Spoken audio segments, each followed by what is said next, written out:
Hello and welcome to the Aurum Vale. My name is Cambrick and I am a Twitch streamer. This is everybody's favorite Final Fantasy XIV dungeon, the Aurum Vale. I'm going to walk you step by step through this dungeon and show you how to survive this dungeon without a wipe.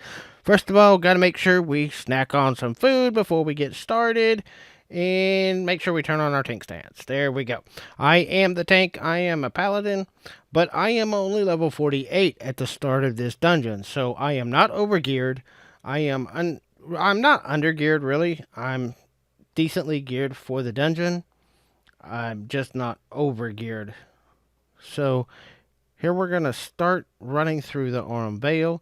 What we're gonna do is a lot of people just try to run past these first sets of mobs.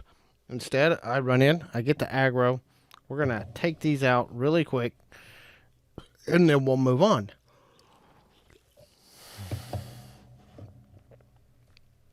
I know everybody wants to wipe in this room because everybody wants to just run through it as fast as they can, and you wind up pulling way more than you can handle, and that's why everybody dies. Because in the process of trying to run through, somebody's going to accidentally get some aggro. If you just slow down and take the mobs out and control the pools, you're not going to have a problem. Where it becomes a problem is when you don't control the pools and they control you. So I got a little low there. We've got to make sure we're using our mitigations, putting shields out, putting our mitigations, rampart, and keeping everything going. I'm also going to be using my strength booster. And there we go. We're going to pull some wasps. Now what I'm going to do is I'm going to pull these into the boss room, but we're going to stay right here. Be careful though. If you run too far into the boss room, you will pull the boss and start the boss fight. And you don't want that to happen, especially if everybody's not ready. I've done that before too. And that can sometimes lead to a wipe as well. So we'll just take these out a few at a time. We're still leaving about half the mobs in the room, but we got through as many of them as we could. We pulled as few of them as we could and just controlled how quickly we ran through them. Now we're going to go and fight the locksmith. The locksmith is the first boss, and he's actually not that hard. But he does do a few AoE damage spells that are going to cause some problems if we're not being careful. So what we want to do is we're going to continue doing this. Now he just does this room-wide AoE attack. It cannot be avoided, and it will put an enfeeblement on everybody in the room. And that's okay. You got one stack here, and he's going to do it again, and he's going to add a second stack. That's when it starts becoming a problem. We got to avoid the AoEs. By the way, if you hit one of those AoEs, he will add to your stacks as well. But we're going to keep going and get it. Now, once you get that second stack, you want to eat the marble fruit. The marble fruit will remove the enfeeblement. Now, if you do not want to eat the fruit every single time he hits you. If you do, there will not be enough fruit to last the entire fight for everybody. So what you want to do is you want to make sure you eat when you have 2 stacks, eat the fruit, and then it will respawn and do it again when you get the second 2 stacks. Usually 2 stacks is enough. The downside to not eating the fruit is if you keep stacking up, one, you take a lot more damage, which means the healer has to work even harder to keep you alive, and it reduces the amount of damage you're putting out. So you reduce your output of damage and increase your input of damage, and that is not going to be a healthy party. It's going to take a lot longer to kill him. And that gets us through the first boss. While we run on to the next boss, if you want to see us stream and you want to join us on the live stream, go to twitch.tv/Cambrick and join us on the live stream. Link will be down in the description below. So thank you guys so much for watching our video. And here we go, down here, continue on. As we get into this room, we want to pull a few of these at a time, take out those pods, then we'll get to the next group. Now those little ones, individually don't do a whole lot of damage. When you get a whole bunch of them, though, you know, the more you have, the more damage you're going to do. So take a few of them out before you go on and take on the whole room. It's not that hard. Just also want to avoid their bad breath. It does a lot of enfeeblements. It's one of my favorite skills to use as a blow mage. One of my least favorite skills to be on the receiving end. And of course, we got to make sure we stop and grab everybody's favorite mobile minion. This is my first time completion of this dungeon, so I have to grab all the stuff. I'm also still trying to max out my grand company, so I'm trying to greed on all the loot. We're going to grab a couple of these, get them started, then we're going to jump down here, take out the first of the dynamites. These dynamites hit really hard, so you don't want to pull all of them at once. This is one of the problems that a lot of people have. Also, don't forget, these wasps hit hard, and they have final sting. Final sting means that they will take a tank down from almost full to almost nothing. And if you've got 2 or 3 of them that hit you with final sting at the same time, you're not going to survive it. These also do a pushback. And if you can get it off, I think one of them hits me here and pushes me back here in just a minute. But I didn't get my arm's length off in time to reduce pullback. But you want to make sure you're utilizing your mitigations. And again, I only try to pull 3 or 4 at a time. Try not to pull the whole room all at once. And this is not that hard of a room to beat. Now we're on to the coin counter, which is the second boss in the Aurum Vale. This is one of the bosses you have to beat as a blue mage. They have a blue mage spell that you can get.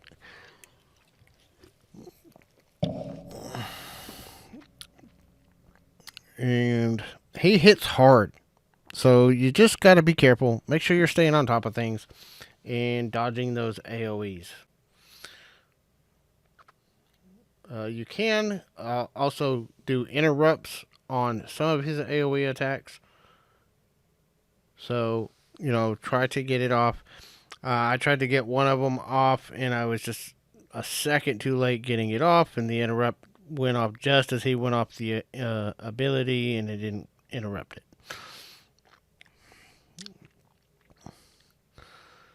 So, we're just going to drill him down. It's not that hard. Also, make sure you're using your ranged attacks. As a tank, make sure you're using that ranged skill whenever you can. Get that last little bit of hit in. Anytime you're dodging those AoEs and you're not in melee range, you can take that last little bit of damage, will always help. And it also helps increase your aggro so that he's more than likely going to continue paying attention to you instead of switching off to focus on your healer or somebody else. Now, when it comes to bosses like this guy, they're going to target whoever they want to. I mean, if you look at it, it says that he's still targeting me, but he's pointing at other people. So, and now we took him out. Now we got to make sure we grab the loot and greed on it so that we can continue ranking up our grand company. Pretty much all this gear is going to be turned into my grand company for seals because I need it. I need seals. I got one more level to go before I can unlock my squadron. It's actually why I'm running the Aurum Vale. This is the squadron run to unlock my for my grand company. So once I've finished this, I will be able to level up my grand company and unlock my squadron.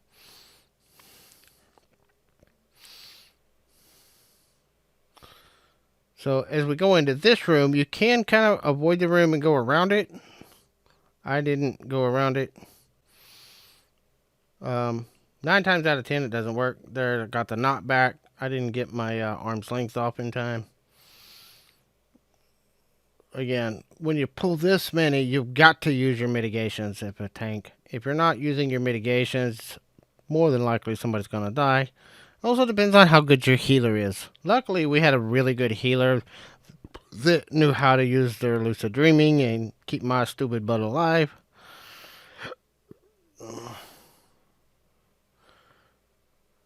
And gotta grab some more loot before we run off. Because, Loot's the whole reason we're here, right?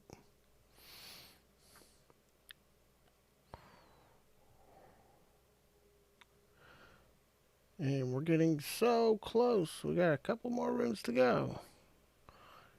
Here we go. We're going to take some of these out. What we're going to do is we're going to grab all the aggro.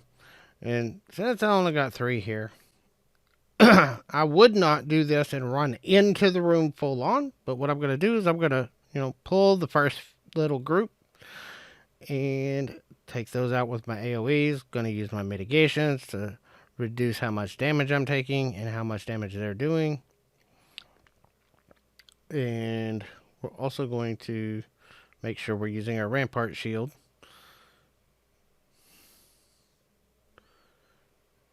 And taking that group out. Now we can go in.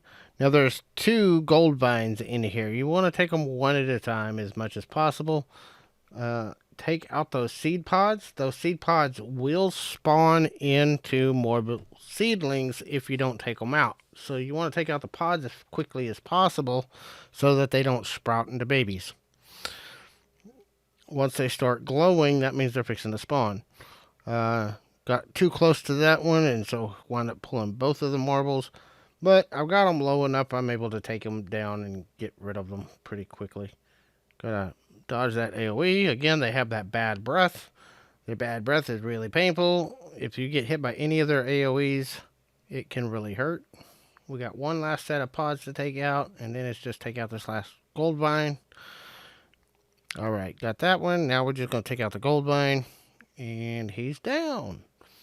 Now we're going to continue running on, and we've only got one more room full of Daramites to take out, and then the final boss. And so far, nobody's died. So this is always a good way to start the dungeon off. Nobody dying.